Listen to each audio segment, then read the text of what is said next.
game number one. Let's see what kind of drops these runners are going to have to work with. A foot, not exactly ideal there for Edo. Steve also getting a foot, so equal opportunity drops. So they can move around a little bit more quickly, but that's it. And Steve taking what's given to him here and utilizing that speed to run around with that close action grenade and just trying to force drops to potentially get an orb. It looks like Edo has picked up the orb here.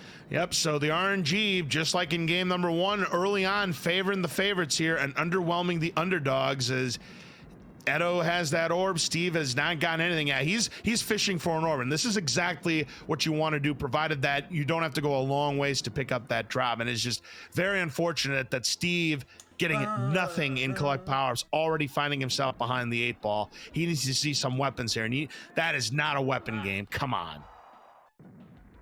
Oh, and he gets flattened by the shrapnel. Looks like we've got the swirl still in the room here, but the invulnerability takes most of it out. Yeah, you have to get the nucleus out of the way in order for the rest of it to explode. Otherwise, you're still going to be dealing with that. And still no orb. Finally an orb now for SteveZero. Commentator's blessing. Now he has to keep that orb nice and healthy. Oh, and that close proximity grenades. Oof. Oh, and the purple shirt takes away his orb. Gets it clipped there. So that is really not a good place to be here. Steve gets into there about a 233. And look at this, a razor shield for Edo in total carnage. But again, unfortunately, his feed is brought to you by PowerPoint, evidently.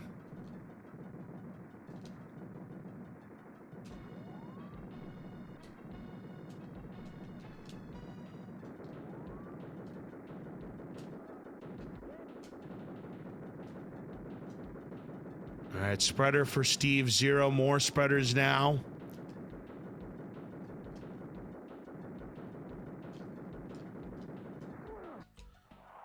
Oh, and SteveZero gets clubbed down. Should still be able to get to that razor shield, though.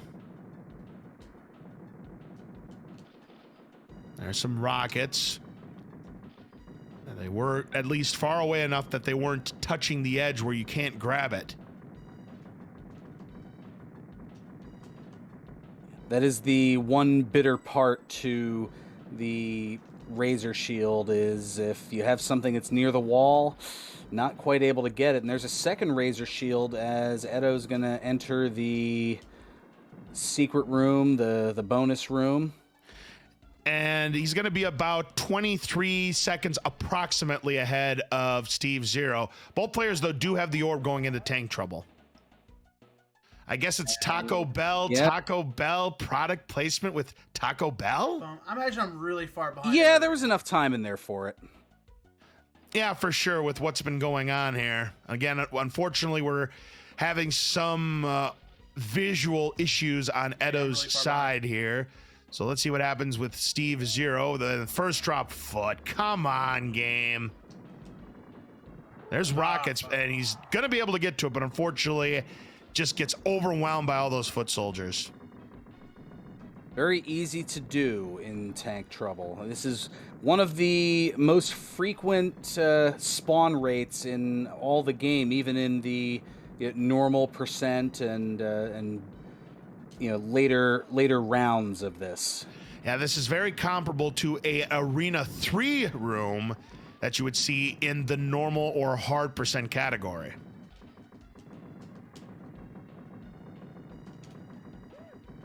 Rockets are nice to have if you don't have an orb. Edo does lose his orb late in tank trouble, though, as he's into Mute Toy Man at about 4 minutes, just under the 5 minute. I'd say 4:58-ish. Oh, getting clubbed down with just a few enemies left in this room, so didn't really lose. Well, that shrapnel is going to be a time penalty, so he's going to be about 30 seconds back.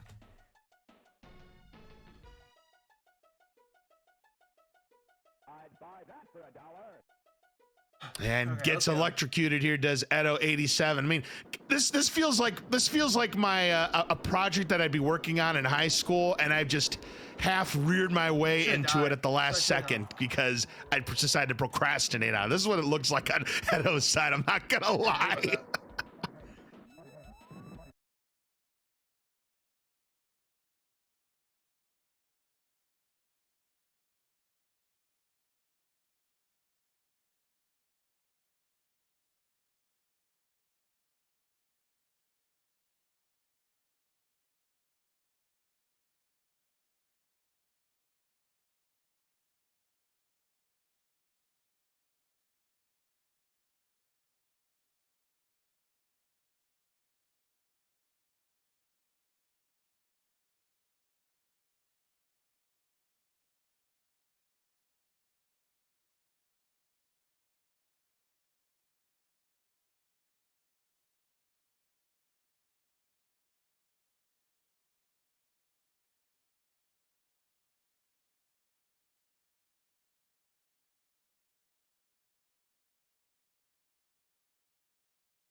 Wow, your favorite Arnie film of the 80s. We had a dead heat between The Terminator and The Running Man. I'm telling you, Running Man is such an underrated movie. It's become a cult classic, and I've said it many, many times, and I'm going to say it again. Richard Dawson kicks butt as the villain Damon Killian in that film.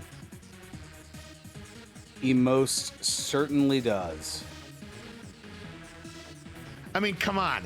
No one will ever have a better comebacker to Arnold Schwarzenegger's famous "I'll be back" than only in a rerun.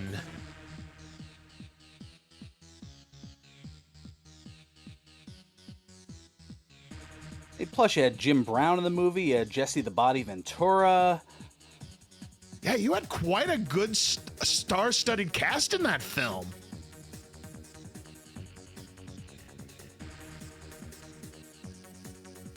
All right, we're just about ready to get game number 2 underway. Again, we do apologize for the delay here, getting the technical issues straightened out on Edo's side here. He's getting ready to do the manipulation here.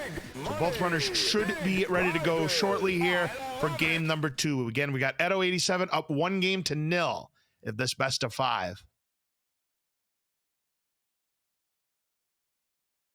All right, we do see that we are lined up. I will check to see if Edo is ready to go, and we'll get game number 2 underway.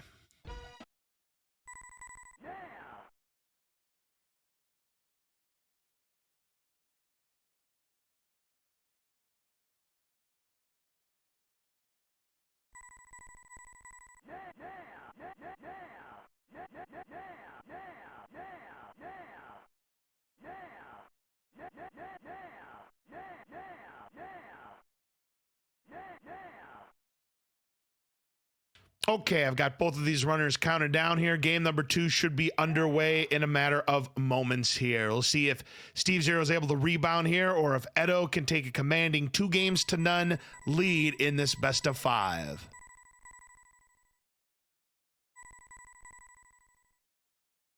Good luck. All right, here they go. Game number 2. Let's see what happens.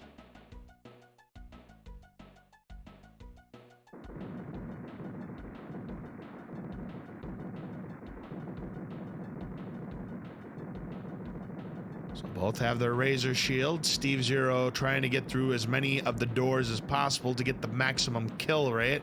Edo trying to keep control of the middle here, seeing where his kill rates get him to.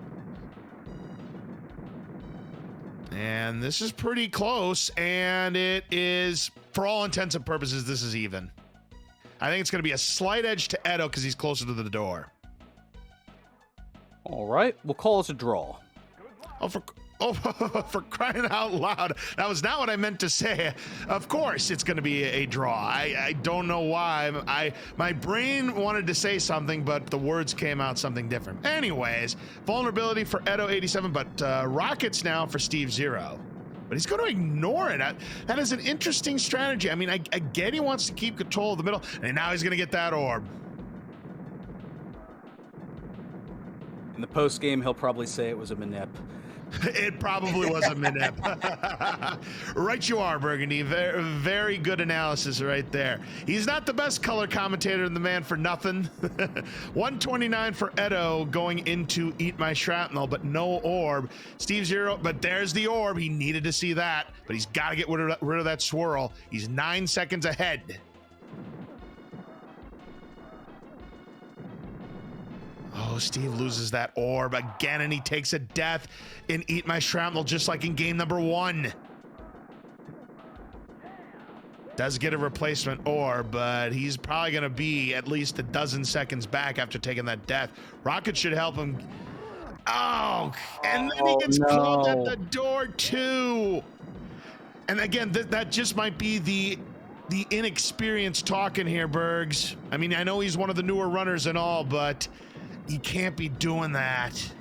He gets another orb, but he's going to be probably 20 seconds back, I would imagine. All of the Mr. Shrapnels are gone. In fact, there goes the rest of the foot soldiers. I believe he's, what, 14-ish seconds back? I mean, he does have the orb. Let's see if he's able to keep it healthy. And he doesn't. He's just dancing a little bit too much and then gets clubbed down to add insult to injury.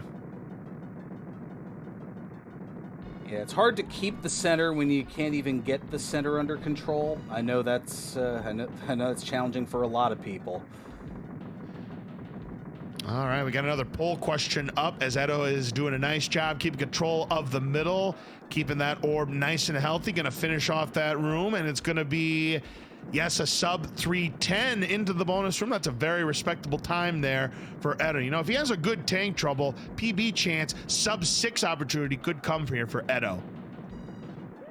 Favorite cartoon of the 80s? Wow, Teenage Mutant Ninja Turtles, The Real Ghostbusters, that was one I watched all the time in the mornings, Transformers, Thundercats, or something else?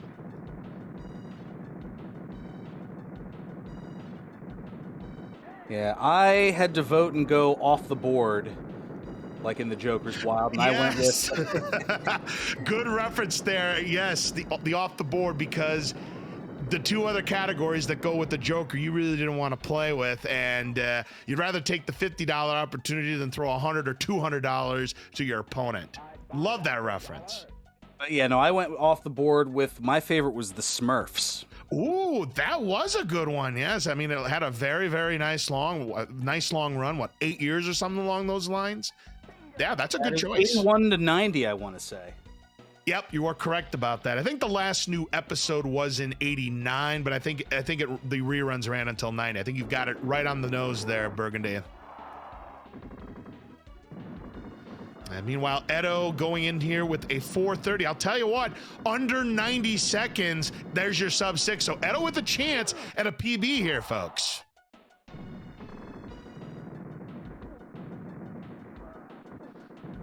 All right, opening drop is a lobber. Not in the greatest of spots, though. He's going to try for the ball buster, but does not get it, and he does not get the lobber either. So not the ideal start that Edo wanted to see if you're trying to get a sub 6. And then the lobber, Mutoid Man, he knows what he's doing. I mean, I say game knows for a reason. Some people call me crazy when I say that, but let's face it. He's going for sub 6, and this is the kind of start Edo gets. Don't tell me otherwise, people. Certainly have no argument from me on it. I've seen it too many times. All right, Edo getting grenades here. Steve still struggling here with tank trouble, getting absolutely no drops, and then getting picked off by the shrapnel. Gonna have to use a continue here. Might be able to get this orb, though. It'll be tough. Does somehow, some way get it, but is not able to keep it as the purple shirt takes it down. Lobbers now for Edo as both arms have been popped off. A nuke for Steve.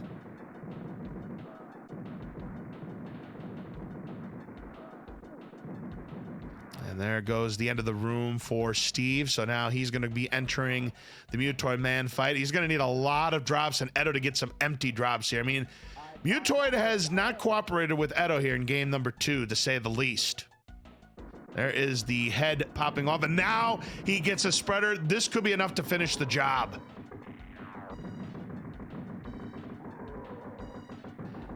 If you got enough transfer damage, this is game. Nope. Gets run over, so he's going to need another weapon. That is a lobber. That should do it for Edo, and it does. About a 640. Solid performance there for Edo. That's 2 sub 7s for him. Just firing the lobbers every which way, and there it is right at 640. Yeah, you figure you add roughly 13 seconds to whenever Mutoid Man explodes, provided that you got all of the shrapnels out of the way and that you didn't die out of the way at the exit or whatnot. So that's, you kind of get the habit of it, because, you know, when I see Brysolf play this game, he'll tell you what the time is after Mutoid Man has exploded.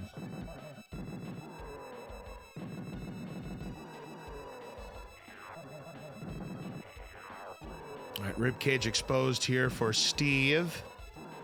Continuing to ride the lobbers here. He'll be able to get the rockets, no problem. All right, penultimate form. If he gets a spreader, he can get a sub 8 out of this. But instead, it's going to be grenades. Still going to have another shot if spreaders come in the right position, but that's not the right position. Or the right weapon. Right. And there's lobbers. That's, again, nice consistent damage to have, but if you want to be keeping up with Edo here, he's going to have to get some spreaders in this fight. Final form now for Steve, which means you know what's going to happen. Spreaders galore. I mean, it happened on Edo's side. There it is. See? And there's the results. We have 36% of you voting for Teenage Mutant Ninja Turtles, and I will not disagree with that pick for top 80s game show. 80s cartoon. All right. That'll be next. 80s game show, go. So let's see, 80s game show. So you've got Family Feud, Jeopardy, Wheel of Fortune, Price is Right, and Hollywood Squares. Those will be my 5. Or, well, something else. We have to have one that's something else. Oh, man. I mean, you could go Super Password. You could go Scrabble. All right, and there's Steve finishing with an 8-31. Edo takes a 2-0 lead in this best-of-5 match. One more victory will send him to the second round of the second chance bracket. Yeah, I know. I guess when it comes to favorite, yeah, I mean, Press Your Luck has to be mentioned, but I think kind of like the real Ghostbusters, how it didn't quite get the love that at least our restreamer, Mr. Dino, thought. I think Press Your Luck would be the same way, so I think it's kind of why it didn't immediately come to mind for all of us. Absolutely, yeah. I'm kind of shocked. As big of a fan of Press Your Luck as I am, when you think of 80s game shows, it's still not the first one to come up because you have some of these game shows that have been around forever, through the 80s. And, they were relevant then just like they are now. And Tic-Tac-Toe, that's another one. That aforementioned Joker's Wild, that's another 80s game show. Match Game was 80s. So, yeah, you had a lot of them to choose from. Yeah, true. The show called Lingo started in the 80s, and everybody plays it now, known as Wordle. Well, maybe not everybody, because I haven't gotten into it. I've seen people posting their things on it on social media. Yeah, but it's basically the same. And yeah, I guess that's part of it too. What qualifies as an 80s game show? Because, I mean, Match Game, as noted in chat, started in 73, went to 82, but you also, well, yeah, it started in 62, the original version. But, you had that Match Game Hollywood Squares Hour in the 80s, in 83, 84. Another underrated game show, in my opinion, was Body Language, 84 to 86. But Yeah. enough talk about game shows. We got a race to call here. It's game number 3 between SteveZero and Edo87. Edo looking for one more victory to see him through into the second round of the second chance bracket. Both of them do have their Razor Shield manipulation underway here. Yep, Win, Lose, or Draw was another good game show of the 80s.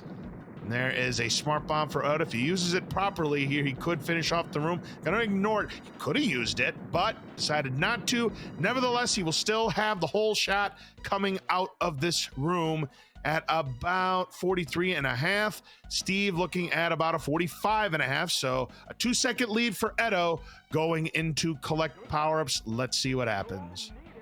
Oh, Dreamhouse. And sadly, what you see on YouTube is all you get of that show, because sadly, the tapes that the owner had of the show were destroyed in a flood, some years back, which is very unfortunate.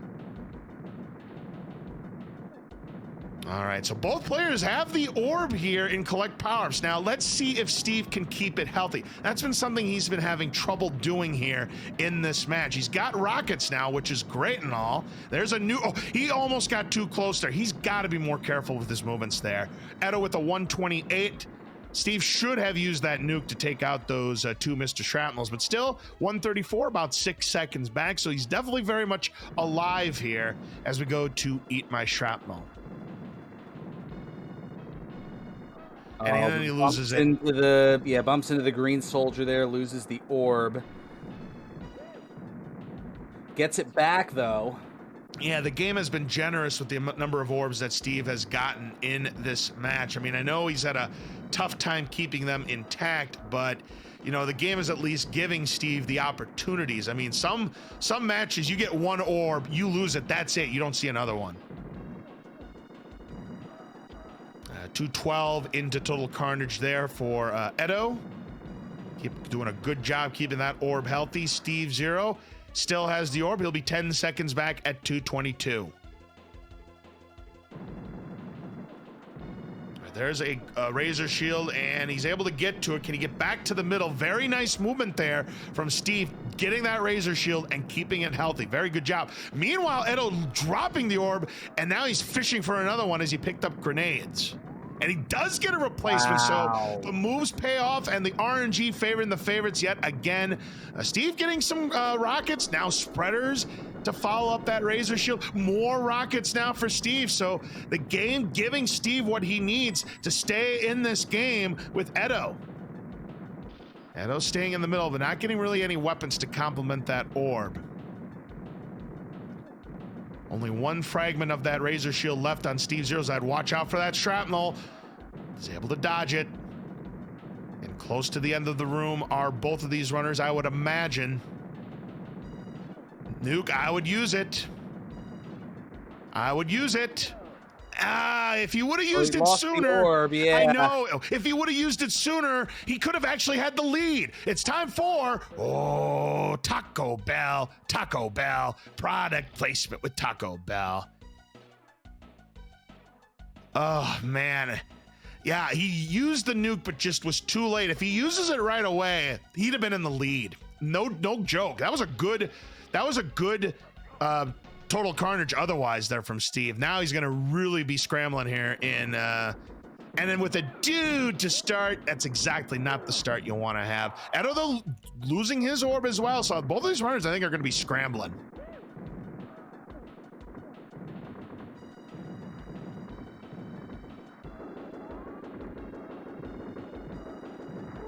Rockets for Edo. That's a great drop to have when you don't have an orb. If you have good, efficient firing, they can last a long time, and you can get a good damage rate. And more rockets now for Edo as the rich getting more rockets. My goodness. 3 in a row now for Edo, but can he get to it? Yes. Do I hear 4? Nope, it's a spreader though. He's gonna grab that. I probably would have kept the rockets myself. Another rocket for Edo. 4 rockets, do I hear 5? Nope, it's the end of the room, man. Good recovery from Edo. The game bailed him out after he dropped that orb early. 454 going into the Mutoid Man fight, and with the advantage, has a good chance to wrap up this match.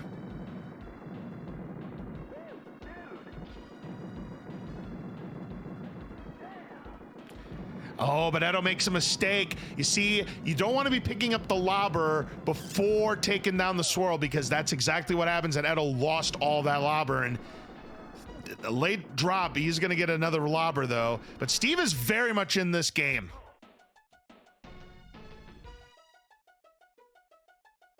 Yeah, the swirls are, I guess, programmed not to take damage from the lobbers, or if it is, their hitbox is extremely tiny. Yeah, you can take them down, it's just extraordinarily difficult, so you really don't want to be picking up the lobber then trying to take down the swirl, because your odds of hitting it are pretty minuscule. Lobbers to start for Steve. Spreader, good spot if he does not get blocked. Come on, don't block, don't block, don't block. Does not Down, block. gets it.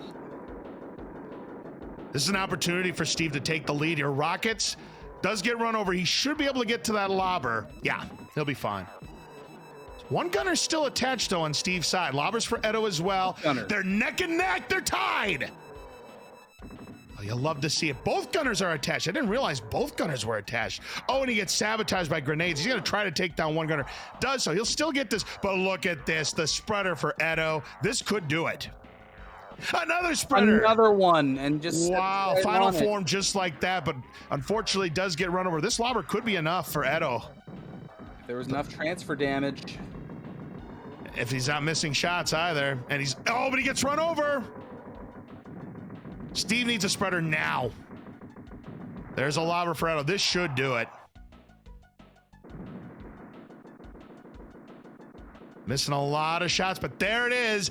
Edo 87 moving on to the next round. And I'll tell you what, Steve put up a valiant effort here in game number 3, but that one spreader was what enabled Edo 87 to turn on the afterburners and pull away to win the match 3-0. Because he was right there. We were tied up going into the rib cage, and then that one spreader, that did it. Yeah, just some, as you had mentioned earlier, some inexperienced things as well. I know I'm guilty of it too, is regardless of the situation, just holding down the fire button when in certain instances it'd be better to kind of hold off, especially when you have those rockets in rooms like Tank Trouble, like Total Carnage, and just kind of pick and choose your spots so you're not wasting ammunition. Just some selective vision to be able to see, oh, I've got a spreader and oh, there's an invulnerability. Let me pause and get that, as opposed to just going full bore into somebody. Just a couple of examples of little subtle things that can be done to save time that are certainly easier said than practiced. I mean, that was Steve's best run of the tournament right there at a 749, because he had not cracked sub 8 until earlier, right before we went live. So to get another sub 8, to close out your tournament, very respectable showing today for SteveZero. And I think with some practice, he might be somebody to watch out for next year.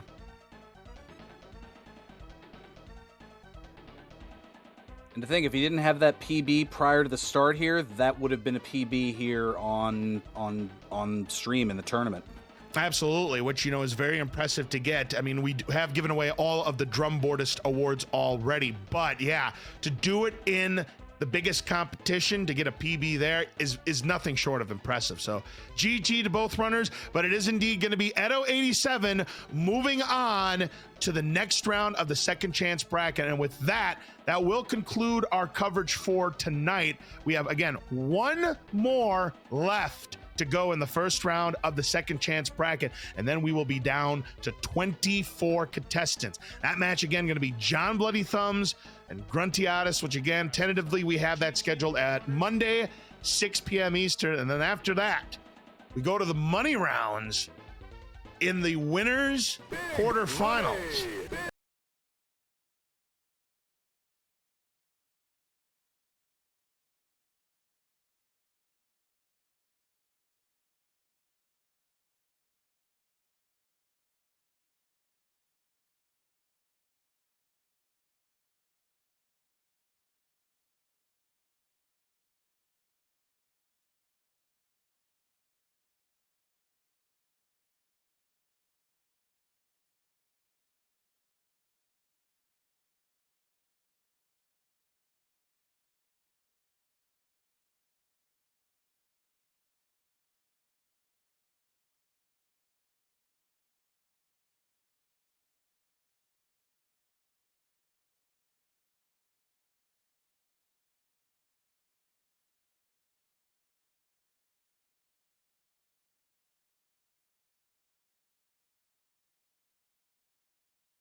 And then we still have the second round of the second chance, where you're going to see a lot of